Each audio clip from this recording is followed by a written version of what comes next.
Assalamualaikum warahmatullahi wabarakatuh. Kami dari kelompok admin mata kuliah pengantar manajemen. Di sini kami akan melakukan wawancara dengan salah satu UMKM di daerah Rawamangun. Kelompok kami beranggotakan Yang pertama saya Gode Berta dengan NIM 1709622020. Saya Anissa Farah Rafida dengan NIM 17096222088. saya Herliana Hervin dengan NIM 170962246. Saya Jian Ramawati dengan NIM 17096222025. Saya jadi Marcella dengan NIM 17096222074. Assalamualaikum warahmatullahi wabarakatuh. Selamat sore. Perkenalkan, kami dari perwakilan kelompok admin mata kuliah pengantar manajemen. Kami sekarang sudah berada di salah satu UMKM di Jalan Rawamangun Muka, yaitu Sewu Mangkok.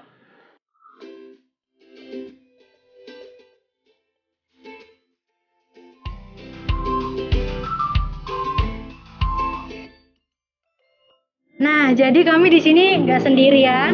Kami sekarang udah bersama narasumber kami. Boleh memperkenalkan terlebih dahulu? Saya Gita dari Sewa Mangkok. Saya Inka dari Sewa Mangkok. Kami owner dari Sewa Mangkok. Oke, baik. Jadi di sini kami ingin menanyakan beberapa pertanyaan seputar UMKM ini, Bu. Kita ke pertanyaan yang pertama. Di sini, apa yang memotivasi Ibu untuk membangun usaha ini? Jadi saya pegang aja ya. Jadi awalnya tuh ini dimulai waktu 2020. Kan kita semua tuh orang Malang sekeluarga. Nah itu kita tuh nggak bisa mudik karena kan lagi COVID banget ya waktu itu. Terus akhirnya ayah saya kan emang punya resep cuimi tuh udah lama. Habis itu kita akhirnya bikin buat ngirimin teman-teman ayah sama ibu saya yang juga nggak mudik. Karena kan mereka kangen masakan kampung segala macam. Akhirnya kita kirimin. Terus ternyata mereka semua suka dan request untuk dijual aja biar bisa beli lagi gitu. Akhirnya kita coba jual pertama lewat WhatsApp ya. Lewat WhatsApp, lewat online. Terus habis itu kita bikin IG-nya lewat DM juga. Lalu baru 2021 kami join ke GoFood dan GrabFood. Jadi tuh semua tuh awalnya masih di rumah doang tuh. Ya kan? Terus akhirnya 2022 setelah kita udah punya tabungan banyak, akhirnya bikin kedai ini Januari 2022. Ada yang mau ditambahin? Mati. Ya, baik. Lanjut ke pertanyaan yang kedua ya. Saat COVID-19 kan omset kebanyakan tempat makan itu pasti menurun ya. Nah, langkah apa sih yang diambil saat dalam situasi tersebut? Karena kita mulainya juga karena COVID, jadi alhamdulillahnya adalah karena orang-orang yang tadinya jajan keluar itu lebih prefer untuk nyari online kan. Terus waktu itu banyak yang pas lebaran banyak yang kirim-kirim untuk temennya dan segala macam. Kita ngambil kesempatan itu untuk bikin bisnis model yang saat itu lagi digandrungi. Jadi penurunannya nggak ada karena kita belum mulai, sebelum itu belum mulai kan.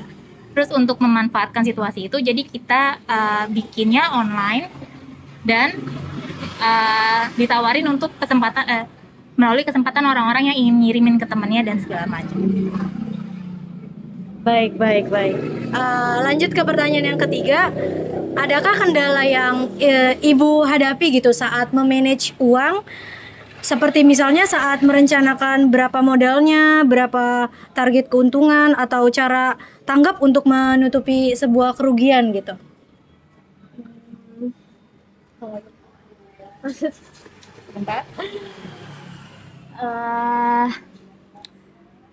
Kita sih sebetulnya untuk semua modal itu dari orang tua ya, karena orang tua kita juga bisnis butik. Jadi kalau misalkan apa-apa tuh modal dari orang tua. Nanti kalau udah balik modal baru kita balikin modalnya. Jadi kalau misalkan ada kendala modal atau keuangan ya rata-rata emang dari orang tua sih. Sudah ada yang istilahnya kayak mengcover gitu ya? Iya. Terus habis itu untuk merencanakan modalnya dan berapa target keuntungannya, karena kita awalnya organik banget berkembangnya dari yang cuman di rumah, modal untuk perputaran bisnis hariannya emang gak gede banget ya, karena kan tergantung waktu itu masih pre-order, jadi berapa yang mau pesan kita akan belinya segitu, jadi itu nggak ada menutupi kerugian karena sesuai dengan request ordernya. Terus habis itu untuk modal bikin apa namanya nih restorannya sendiri, kedainya, karena kita berangkat dari keinginan orang-orang, oh bisa dine-in nggak sih makanan ini, bisa dine-in nggak sih. Nah niat dari situ, dan tempat yang deket dari awal online-nya di Rawamangun, jadi kita ngelihat di sekitaran ini aja berarti untuk sewa berapa, besarnya berapa. Nah modalnya berangkatnya besarnya tuh dari situ ya, dari kebutuhan, bukan kebutuhan, demand-nya, demand untuk tempat makannya tuh. Terus untuk menutupi kerugian baru terjadi ketika udah ada kedainya. Terus menutupinya karena kita bukan yang basis apa ya,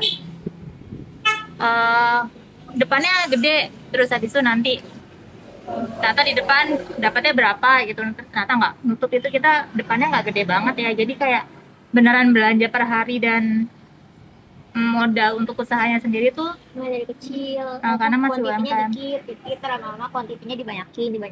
Jadi emang berproses ya, dari kecil terus ke sedang terus ke emang besar gitu ya. Ya. Baik, lanjut ke pertanyaan yang keempat. Apakah sebelum memulai bisnis ini, Ibu pernah ragu gitu untuk rencana yang telah dibuat sebelumnya? Jika pernah, boleh diceritakan tentang keraguan tersebut?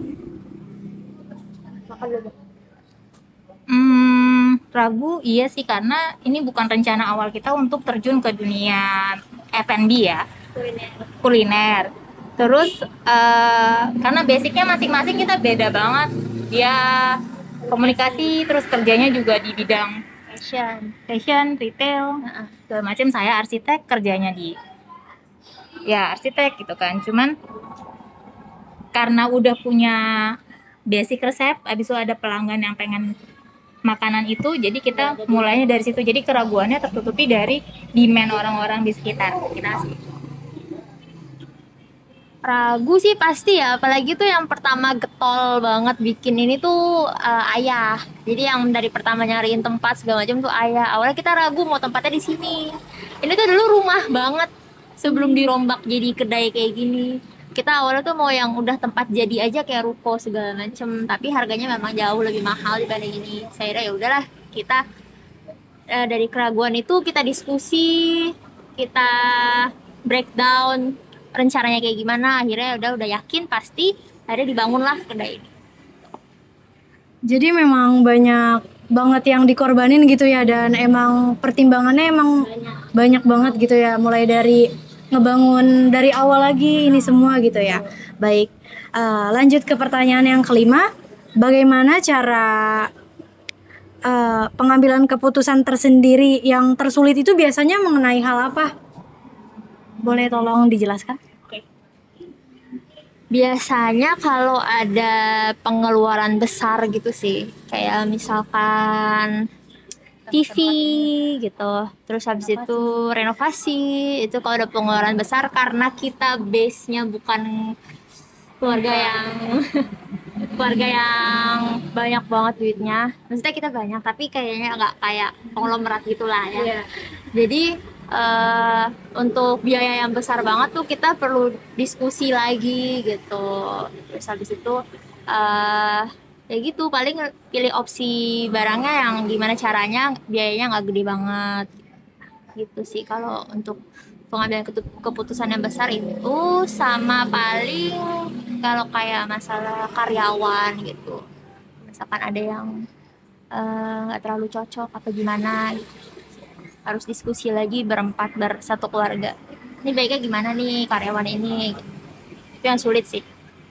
Nambahin untuk karyawan, karena kita kan awalnya bisnis keluarga ya, jadi untuk benar-benar buat bisnis baru satu itu kayak budaya kerjanya itu juga kita sangat kekeluargaan. Jadi untuk milih orang-orang yang masuk juga itu keputusan yang berat karena ini cocok nggak dengan gaya kerja kita gitu kan, sesuai dengan visi kita atau tidak. Itu jadi untuk nyari orangnya per satu-satu, terus habis itu kayak permasalahan ternyata ini nggak cocok atau gimana, itu keputusan yang paling sulit. Jadi kayak diskusinya berat terus lama gitu, memerlukan satu keluarga untuk bisa diskusi hal itu gitu. Karena kan kalau misalkan karyawan tuh kan ngomongin manusia sesama manusia gitu. Misalnya dia punya kehidupan, kita juga punya kehidupan gitu. Kalau misalkan ya sulit sih keputusannya untuk Itu harus benar-benar disaring gitu Bu, cari yang kualitas terbaiknya gitu. Baik, berarti pengambilan keputusan tersulit itu biasanya ada di kayak pengeluarannya gitu ya, buat modalnya, buat barang-barangnya, buat bahan-bahannya, terus sama rekrutmen pegawainya gitu ya. Baik, kita lanjut ke pertanyaan yang selanjutnya. Adakah pihak lain yang Ibu libatkan dalam artian kayak punya apa ya? Buat ngambil pendapatnya gitu, buat sebagai orang yang memberi saran gitu dalam pengambilan keputusan yang tersulit itu gitu. Karena chairman pemodalnya adalah orang tua kita, jadi otomatis untuk mengambil keputusan yang akan berdampak pada bentuk bisnis dan keberlanjutannya, otomatis yang pertama kita konsultasi adalah ke orang tua kita. Terus kecuali untuk kayak masalah-masalah kecil yang ada di berjalannya bisnis ini, misalnya berhubungan dengan karyawan, kita akan minta masukan satu-satu, misalnya kayak kenapa hal ini bisa terjadi, itu salahnya berarti di mana, kesulitannya di mana, itu dari orang yang selalu bekerja di sini. Iya, jadi kalau misalkan ada mau pengambilan keputusan yang berhubungan sama kinerja tim, tentu saja kita bakal meeting sesama tim, minta satu-satu suaranya gimana. Atau kalau misalkan kayak mau ada menu baru atau apa, itu kita juga ngambil saran dari orang lain yang kita percaya. Baik, berarti untuk meminta saran itu biasanya antara ke orang tua sendiri atau dengan pegawai, atau bisa juga melibatkan orang lain ya, gitu. Baik.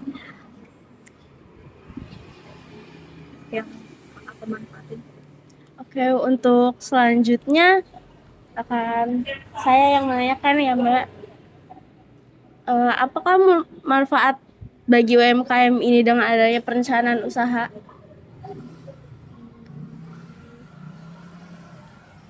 Perencanaan usaha.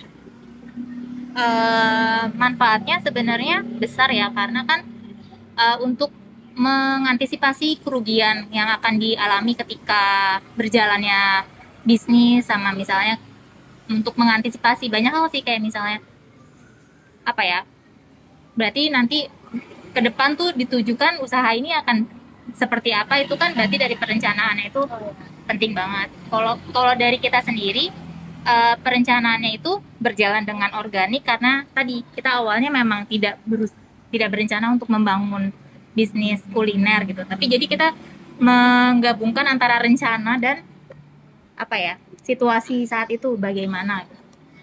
Kondisinya gitu, Kondisinya, ya, menyesuaikan kondisi seperti apa.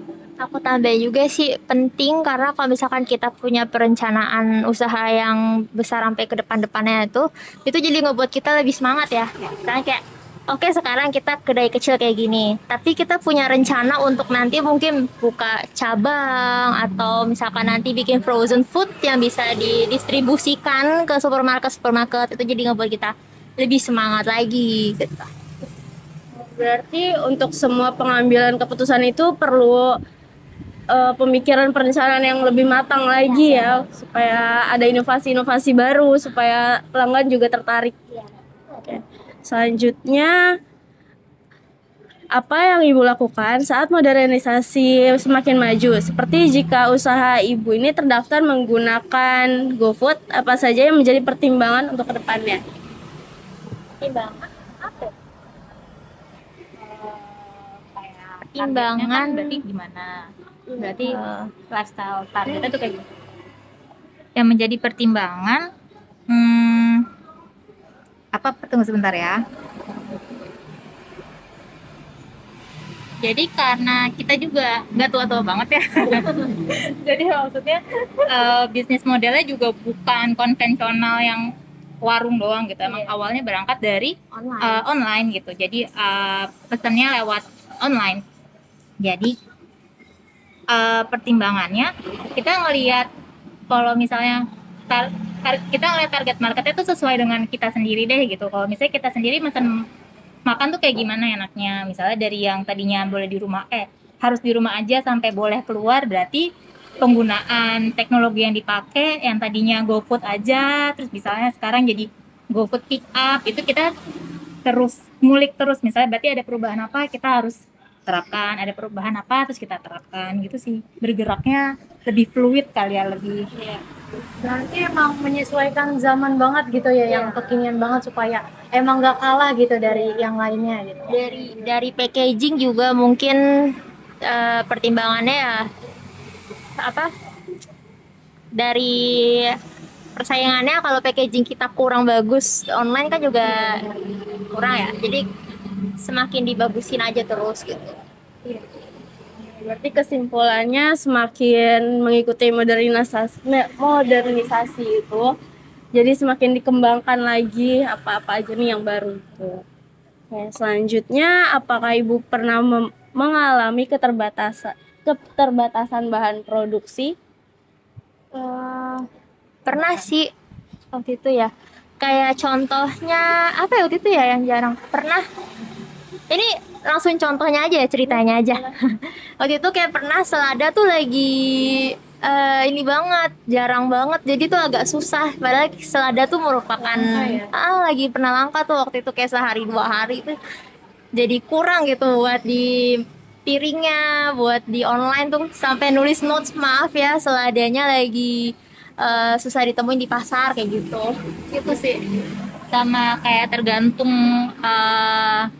waktunya sih, kayak lebaran gitu kan banyak toko yang tutup yang harusnya kita bisa pesennya tiap hari, itu dia bilang akan tutup selama beberapa, jadi kita pesen banyak di depan sebelum dia tutup untuk nge-cover beberapa hari yang kita masih buka dan dia udah tutup tokonya. Atau misalnya kayak habis lebaran kita udah buka tapi di pasar tuh masih pada pulang kampung, itu yang susah sih. ya, jadi biasanya antara misalnya kayak tadi selada ada keterbatasan produksi, atau misalnya kayak waktu-waktu kayak lebaran contohnya. Kalau misalkan kayak habis lebaran banyak yang tutup gitu ya, kita mungkin ada beberapa menu yang kita out of stockin dulu habis lebaran, kayak sehari 2 hari 3 hari gitu. Atau kalau misalkan kuantitinya sedikit yang bisa dijual di pasar, yang bisa dibeli di pasar, Kita juga akan membatasi ya, paling enggak kita tutup cepat kayak gitu. Biasanya habis lebaran sih yang paling ngaruh. Oh, berarti semua bahan bakunya itu tergantung pasar gitu ya? Oke, baik. Terus kan semakin kesini makin banyak yang menjual mie dan bakso. Keputusan apa yang akan diambil agar Sewu Mangkok ini tidak kalah saing dengan restoran yang menjual menu yang sama dengan Sewu Mangkok? Kita kan ada di kategori atau pasar cuy mie ya, cuy mie Malang. Pernah dengar nggak cuy mie Malang? Jadi itu kayak mie ayam khas Malang. Nah, di Jakarta itu kan masih sedikit. Sedangkan di Jakarta itu ternyata banyak orang Malang gitu. Jadi kita tuh bersaingnya ke sesama cuy mie Malang aja. Kalau kita sih lebih ngambil kelas yang kita tuh pengen kalau orang Malang datang ke sini atau orang Jawa Timur datang ke sini tuh kayak ngerasa feels like home gitu. Jadi kayak ini rasa yang biasa kita rasain kalau lagi di Malang gitu. Jadi kita nggak mainan di area orang-orang yang jual mie ayam dan bakso aja. Jadi kita emang ada beratnya tuh lebih ke oh ini asli Malang banget gitu. Jadi itu yang membedakan antara Sewu Mangkok dan bisnis mie dan bakso lainnya gitu. Berarti emang kayak khas banget Malang gitu ya. Iya, ciri Bahkan khas Malang. Untuk bakso Malang pun juga di sini kan banyak banget sebenarnya bakso Malang. Tapi untuk bakso Malang yang emang Malang banget itu tuh sebenarnya masih bisa dihitung pakai jari gitu di Jakarta. Kesannya banyak banget tapi sebenarnya Kadang-kadang tuh ada yang bakso Malang tapi udah rasanya ke Jakarta-Jakartaan atau bahkan ada yang rasa ke Bandung-Bandungan ya. Cuma sekedar nama aja gitu ya. Iya, Iya. orang Malang asli itu pasti kayak pas ngerasa ini tuh otentik banget gitu. Sampai-sampai tuh otentik itu kan kita kan tulisannya rasa otentik ya, tagline-nya. Iya. Tagline-nya rasa otentik itu kita dapat dari salah satu pelanggan kita ya. Waktu itu pernah kita kasih suruh review, terus dia bilang sumpah ini otentik banget, dia bilang gitu. Bener-bener kayak cumi yang aku makan waktu kecil di Malang gitu. Terus kita aha rasa otentik. Jadi bener-bener terus ya mau kita kembangin keotentikan resep. Terus selain itu juga kita bakal ke ranah anak muda sih, kita pengen kenalin nih gimana sih cumi Malang yang enak, bakso Malang yang enak gitu. Itu nanti sih ke depannya ya. Berarti sama aja kayak kita lagi kuliner di Jakarta tapi rasanya makanan khas Malang gitu ya. Oke. Nah, mengobati rasa rindu Malang. Iya, bisa juga benar. Udah. Baik, terima kasih banyak, kita sudah ada di penghujung pertanyaan. Terima kasih banyak atas ketersediaan Ibu untuk diwawancara. Terima kasih banyak juga udah milih kita.